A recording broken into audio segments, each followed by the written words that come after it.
I'm Chuck Osborne. And I'm Michael Smith. Welcome to our podcast, which is presented by AssuredPartners Investment Advisors, where we talk investing and all things related in a way you can understand. Woohoo!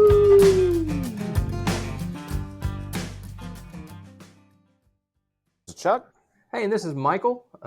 It is March 10th, 2025. It's the 17th episode of our podcast. You might notice, woo! That's right, we don't want to lose that. There we go. You might notice some changes. We've got some new digs. We're doing the podcast in a new spot. We're also, you see, we're doing a split screen here. We're trying to be more topical and current with the podcast to talk about things that are going on in the moment a little bit more. And with that in mind, Chuck, what's on your mind? America First is not working out, Michael. As of this morning, international markets are up 10.64% year to date, and the S&P 500 is down 1.66, and we are dropping fast. So far, the rest of the world is loving this America First thing. Yeah, the narrative's starting off on the wrong foot. It would feel like. It certainly seems so. So I don't know. Maybe I know Trump's a big golfer. The low score wins in golf. So maybe that's what he's thinking. It's backwards. Yeah. Let's talk about what we think's going on here. It's a multifaceted answer. It's not one thing. But right. Why don't you start off with what you think maybe the driving piece, and let's get into the details of it. Well, the elephant in the room, of course, is the tariffs. And trade policy, and that's something we've got to talk about. In other words, in fairness, we're kidding around, but in fairness, as we have said before, the economy and the market is actually bigger and stronger than any administration or anything else.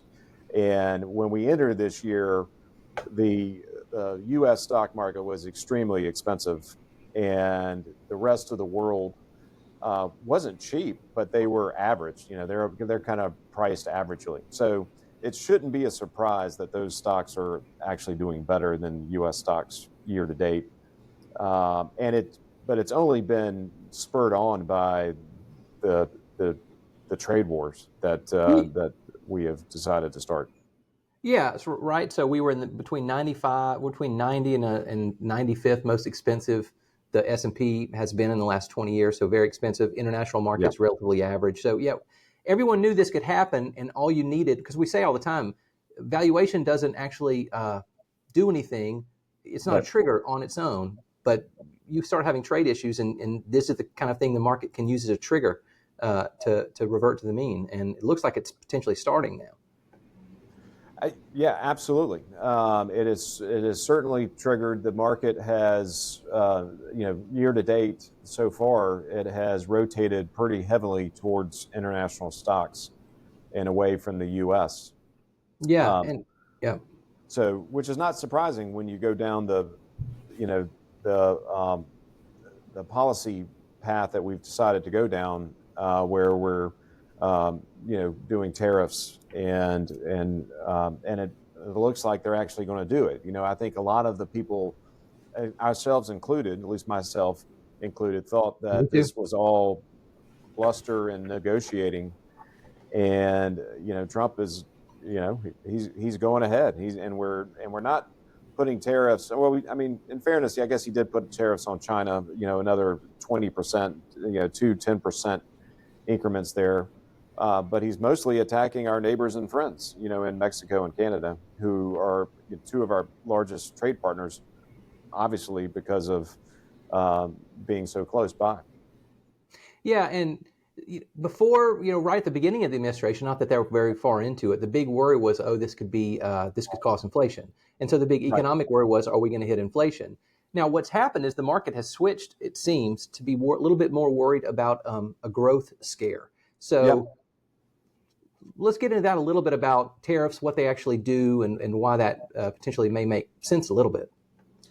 Sure, and we wrote about that. If for our listeners who also read the stuff that we put out, I felt like it was very intellectually lazy for people to be saying that tariffs are going to cause inflation. And the reason is, and this may be deeper than we want to get into, but you've got to understand how prices are actually developed and discovered, really, because that's what companies have to do. They have to discover the price that they can actually sell their product at, which is both profitable to them and will hopefully maximize their their efficiency as a company. And the truth is that manufacturing companies, and that's primarily who are getting hit by these tariffs, whether they're here or overseas, they do not have the ability to just raise their prices by 25%. If they did, they would have already done it. Yeah, the market won't bear it. Right. The market will not bear that. If they raise the prices by 25%, in other words, just price in this entire, Trump tariff and try to pass it on, what's going to happen is they're going to sell much less of their, whatever they're selling. And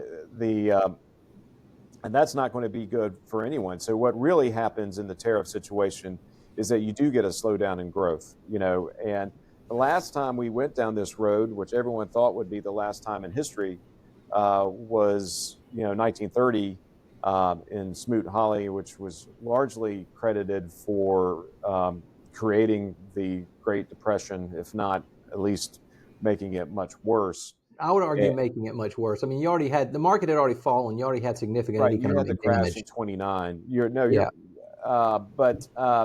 But it was certainly a major trigger. It would hurt. Every economist I've ever seen across the board says it made it considerably worse any way you look at it. And extended it and made it much longer than it needed to be. I mean, there's a long history there. So, one of the questions, we have is, does Trump even have the power to create tariffs? Because in the Constitution, that's not given to the president. That's given to Congress. And we've had a slow moving through the 20th century and the beginning of the 21st century here to give the president more and more power over this, largely because of that bill, which got through Congress. What happens though in the Depression, and this is the point that I really wanted to make, was that you actually have a deflationary environment, not an inflationary environment. Yeah, it's the opposite. Right. It is the opposite. So what you have is you've got a incentive to there'll be fewer units demanded. That's what happens with supply and demand. When you raise prices just kind of arbitrarily, then people are going to demand less of your product. And so that's going to drive down demand. At the same time, because you're not going to be able to pass these costs along, then that makes it less attractive to the manufacturer to continue to make the product. And so that is going to reduce supply. So you have both a reduction in supply and a reduction in demand. That tends to be deflationary and lead to recessions and depressions, not growth and inflation.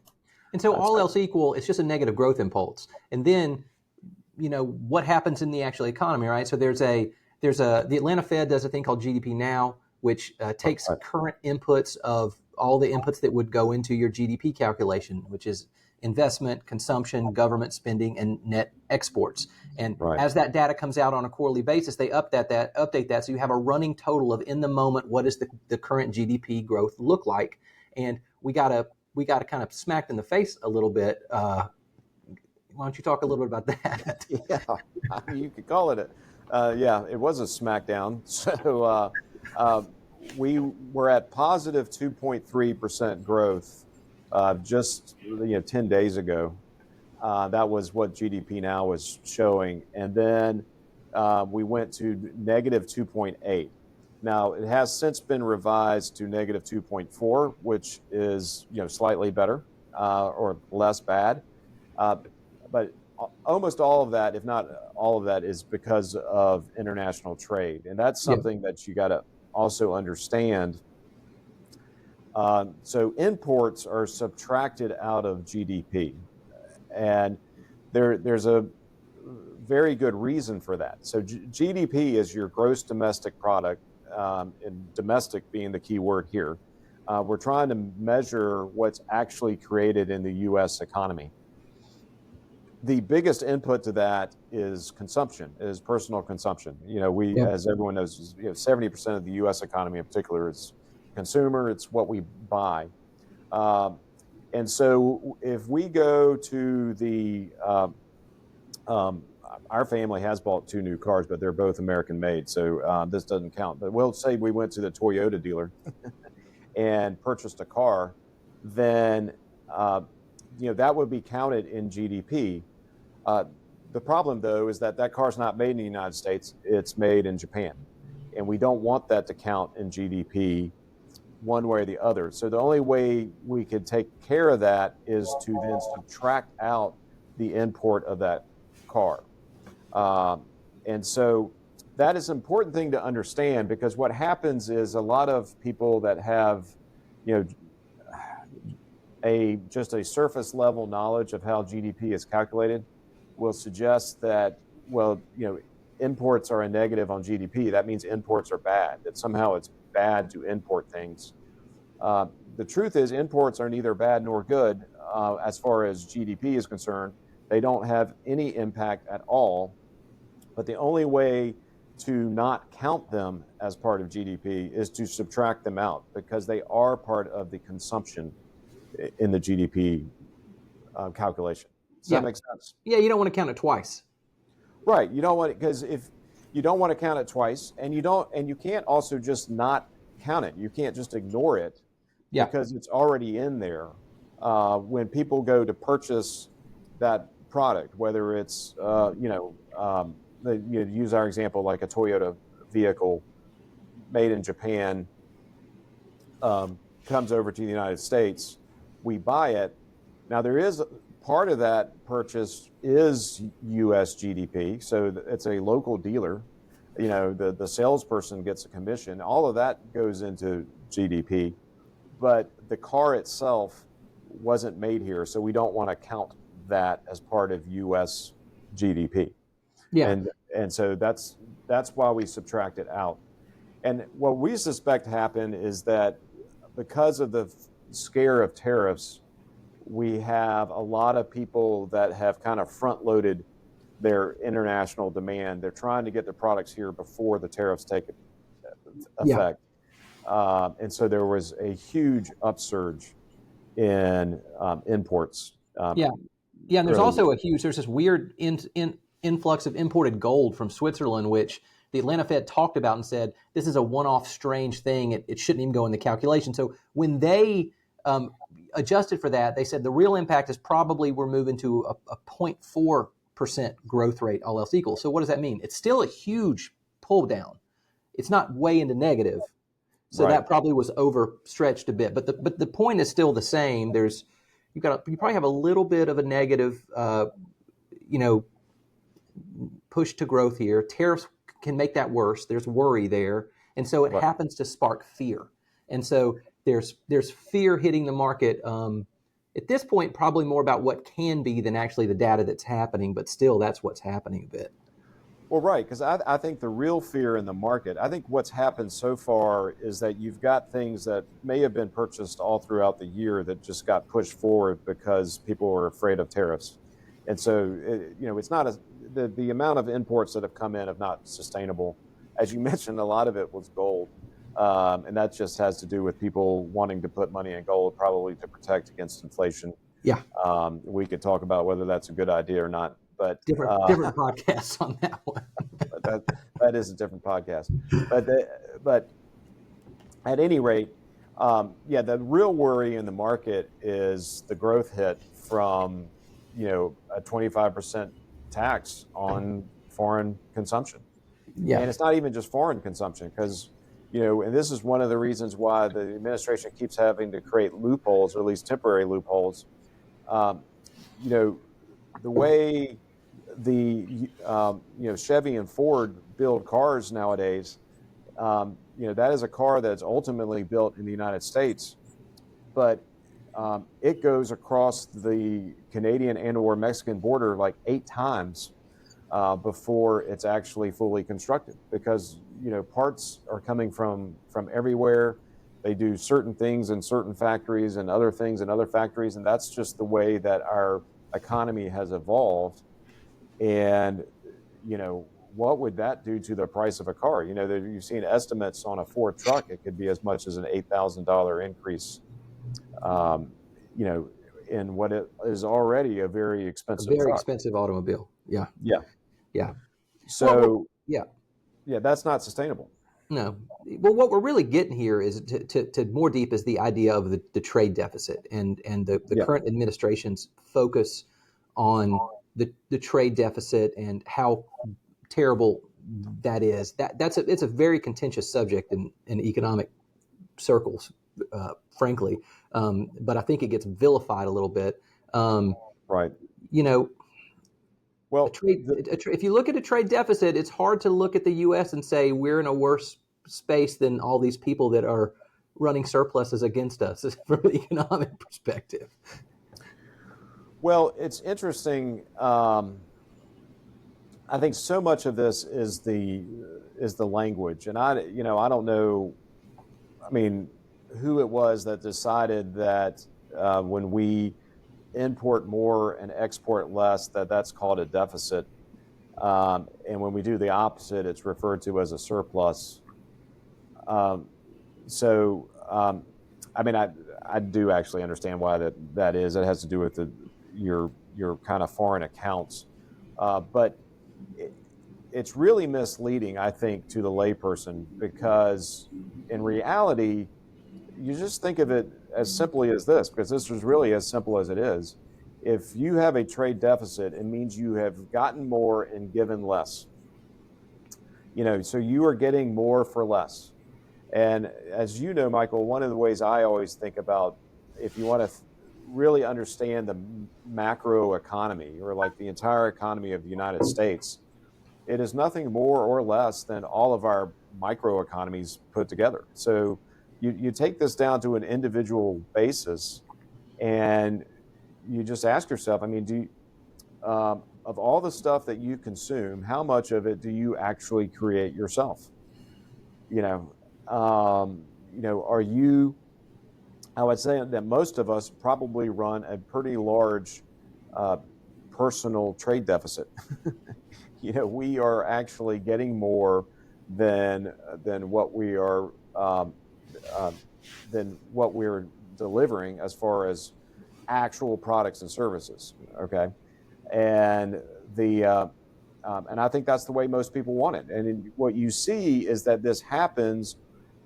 The more affluent people are, the more they start hiring other people to do things for them. It's like one of the first steps, and we've seen it like in our neighborhood. When I first moved into our neighborhood, um, there was one yard man that did a few houses in our neighborhood. Most of the people in our neighborhood, ourselves included, did our own yard work. We mowed our own yard. Um, we have been in that neighborhood now for, 15 years.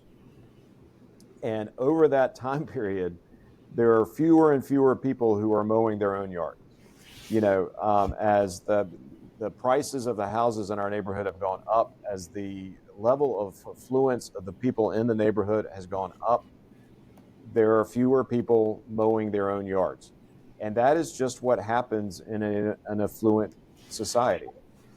And, to your point, if you look at the countries that have huge trade surpluses, you're talking about places like China, Japan, Germany, um, and really none of those places are better. Certainly not you're not better off living in China or Japan than Economically, not in better the United States. at any place in there. Yeah, no, Standard living has gone down. Not necessarily in China if you're emerging, but if you're talking about developed countries, generally standards right. of living haven't kept up with our standards of living.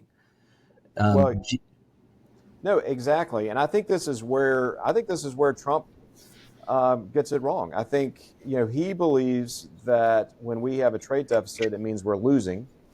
And this is something about him that he believes. life is kind of a zero-sum game. So there's winners and losers, and he talks that way, he defines things that way, and we could argue about whether that's correct or not. But I do think that's his view, and the what he doesn't seem to understand is when it comes to trade, the people who are running the trade deficits are the winners.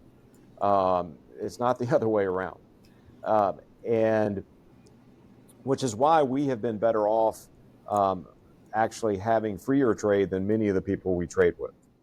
There are some issues, though. One thing I'd like your take on is, you see data points like non-college educated wages have been wildly stagnant, right? And historically, in the 50s and 60s, and even in the 70s, those people that went into those manufacturing jobs, that was a step up into middle class. And some of the service jobs that have replaced that people have done are, they're not as good paying, and it's a very wide issue there, but it does seem to be that there is a hollowing out of the middle class that has happened in some ways, and some of that is being placed, maybe not for fair, on this kind of an issue. Like, what is your thought on that?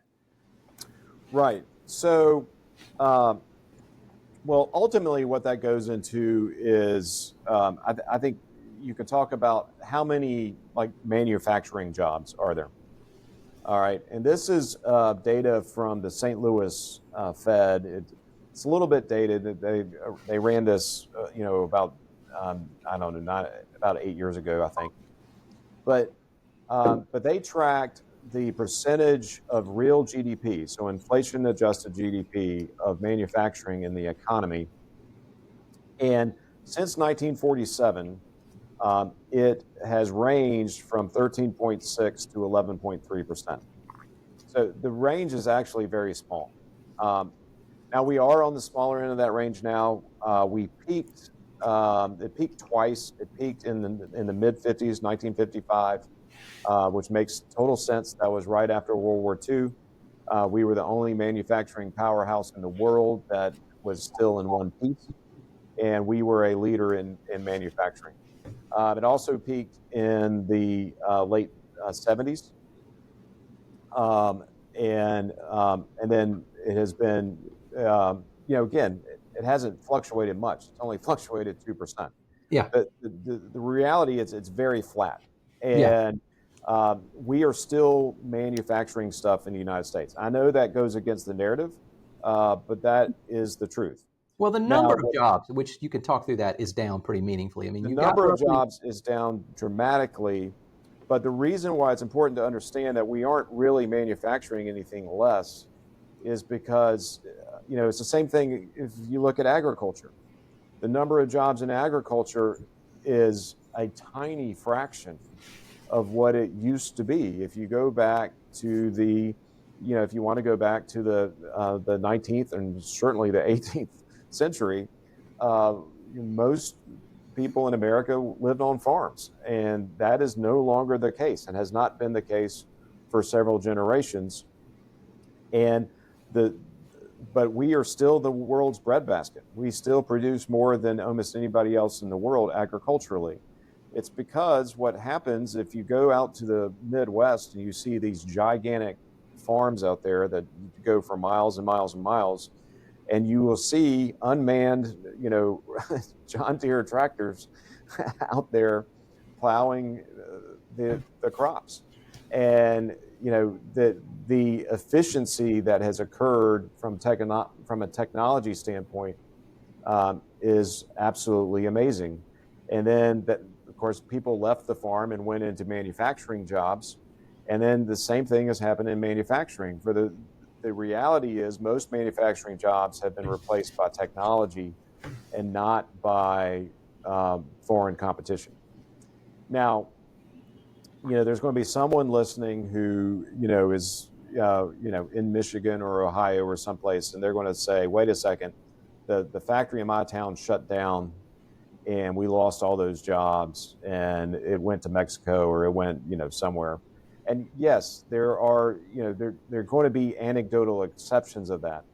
But when you look at the United States as a whole, what's actually happened in manufacturing is that most manufacturing in the United States used to be in what we refer to as the Rust Belt, up in the upper Midwest, Most of those, and they have been hurt dramatically. It has moved largely to the southeast. So for every factory that you can point to in the Midwest that is shut down, you've got BMW, which has a plant in Greenville, South Carolina. You've got Mercedes and Porsche that are just south of here in Atlanta. You've got Kia in Alabama. You've got, I mean, there is all these facilities happening in the southeast. Anyone in our neck of the woods who might drive from Atlanta to Savannah, it's like they're building like a city outside of Yeah. Savannah. That is a large manufacturing facility that I believe is primarily for Kia, and it, you know, there are lots of manufacturing jobs happening. They're not happening in the places that they used to happen. Yeah. Well, and they're different. I mean, there was a time in our history when Apple, whatever's a new product, but whatever the Apple phone at the time of would have been made in the United States, right? There are these times where large things would have been done here. There's growth that happened in manufacturing, but but the truth of the matter is manufacturing numbers of jobs in the last 20 years have been shrinking pretty much everywhere as automation is taking hold. I mean, you see it in China. There's still a ton of manufacturing jobs in China, but they've probably lost 20 million in the last 20 years because they're automating as well. But they still have 80 million. Right. So, yeah. I mean, this is the evolution of economies and how economies change over time. And the thing that never bodes well for a country is when you try to hold on to the past or try to recreate the past. Yeah. Yeah. And as as romantic as we might be about the past, that it just isn't a recipe for future success. Yeah. It is not going to bring about great success. Yeah. And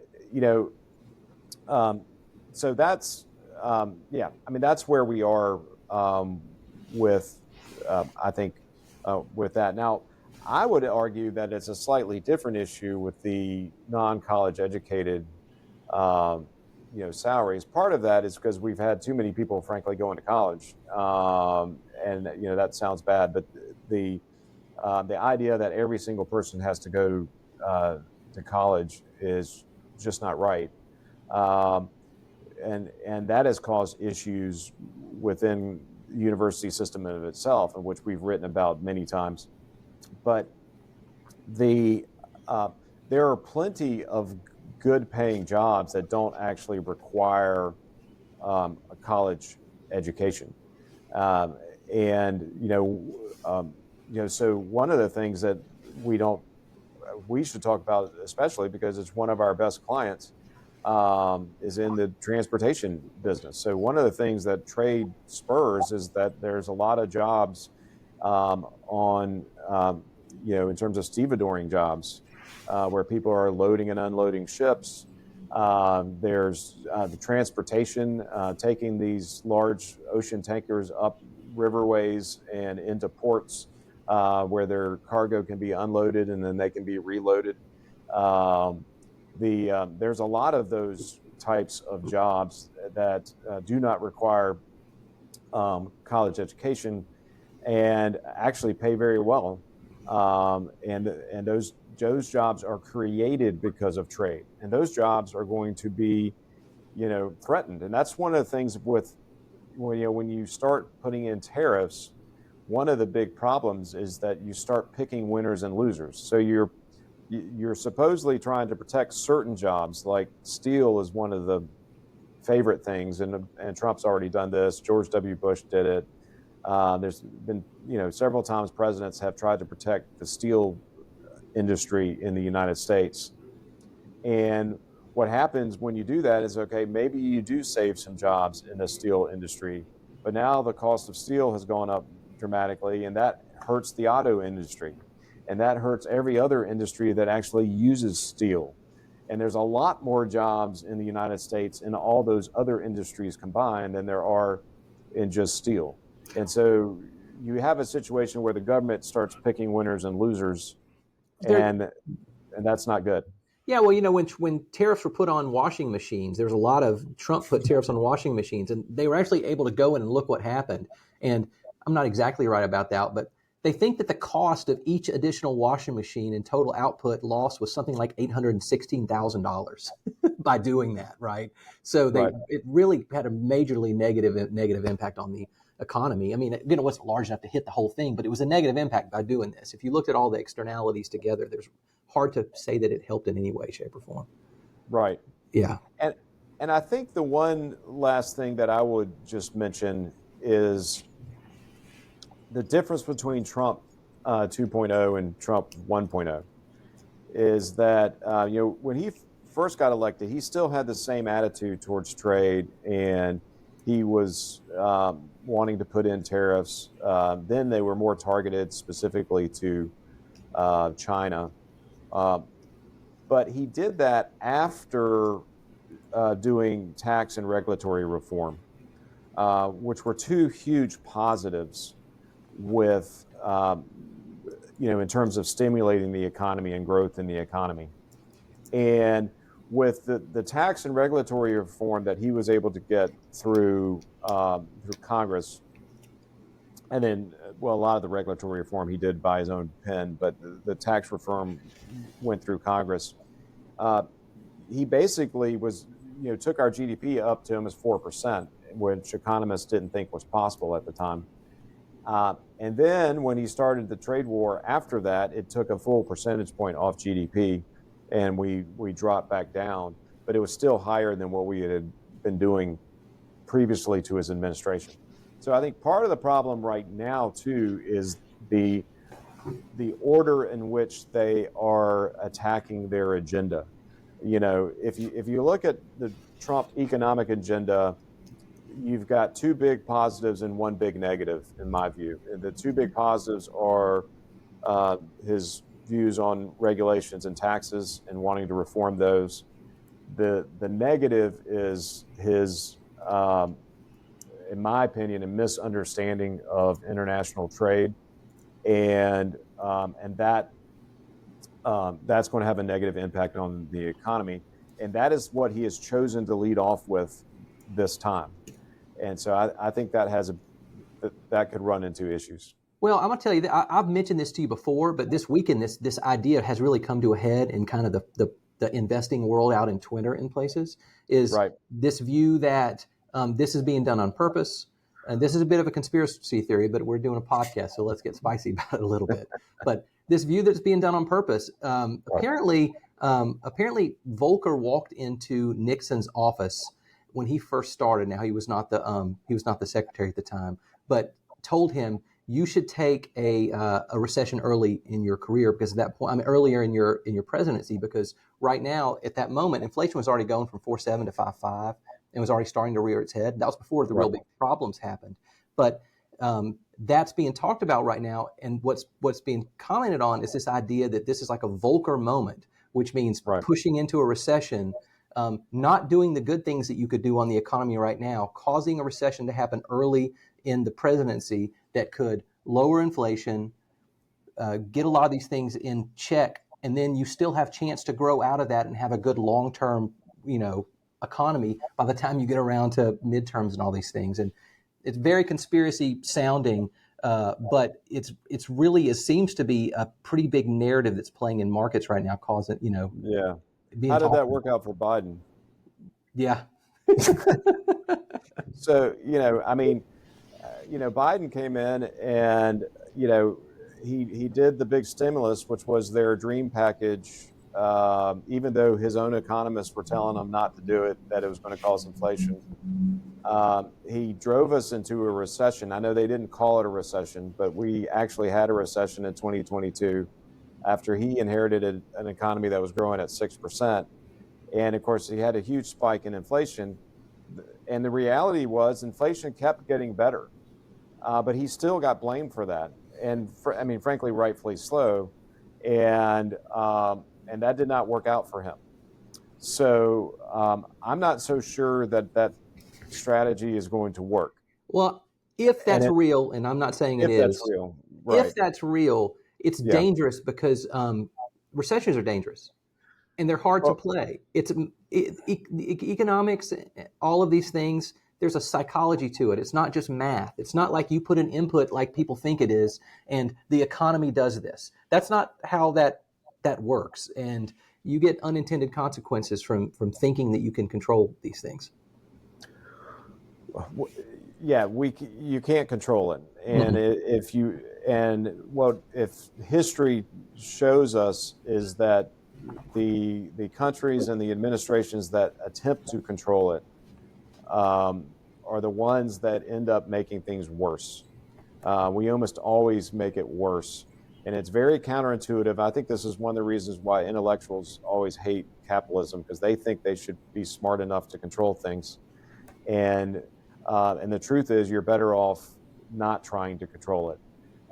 You're better off letting nature take its course. And then, of course, having the social safety net and programs in place to protect, anyone that, if they do get hurt. But that has always been the recipe for success economically.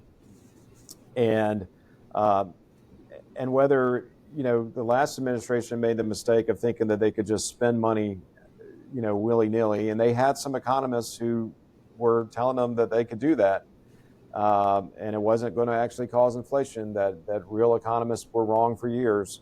And now we've got kind of a reverse, the flip side of the same coin, where you've got a couple economists, if you want to call them that, in the White House, who think that tariffs are wonderful things and that protectionism is a wonderful thing, and that real economists have been wrong for years, and they're not wrong. So they weren't wrong, about spending. They're not wrong about tariffs. We, we're always better off when we allow for more freedom as opposed to less freedom. But the takeaway from all this, in my opinion, is Yeah. yes, regardless of the conspiracy theory side, it's potentially that we could have some economic weakness here if we have to have a little bit of austerity at the end of the game. But long term, if we can actually get expenses and things like that controlled some, and if you could do some solid things on the regulatory side, there's a reason to think that there's a positive outcome if the administration doesn't doesn't make too many mistakes here.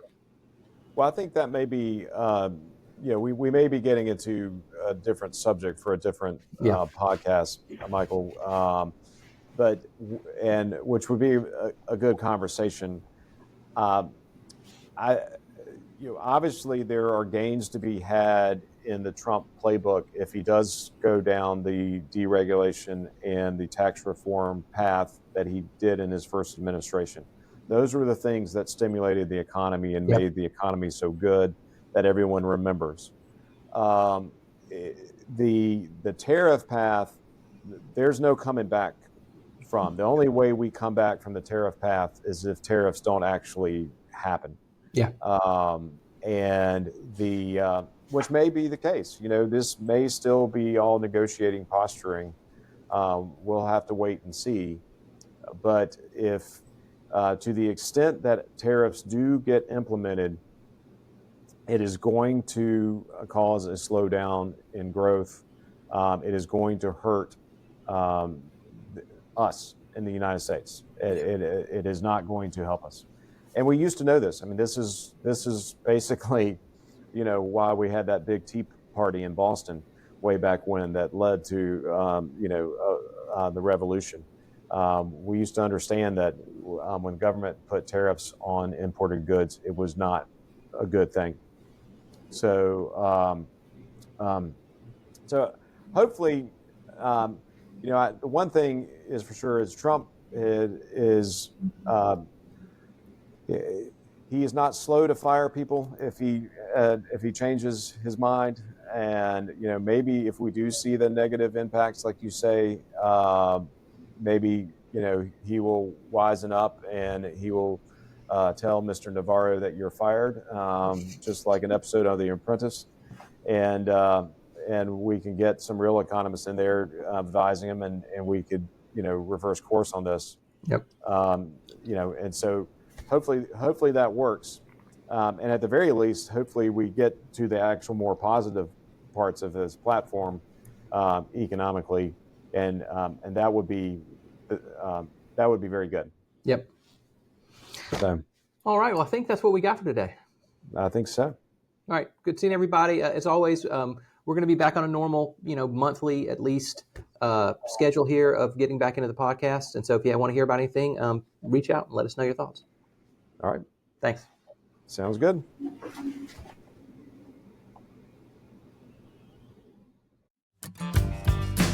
Chuck Osborne and Michael Smith are investment advisors, representative of AssuredPartners Investment Advisors, LLC, a registered investment advisor.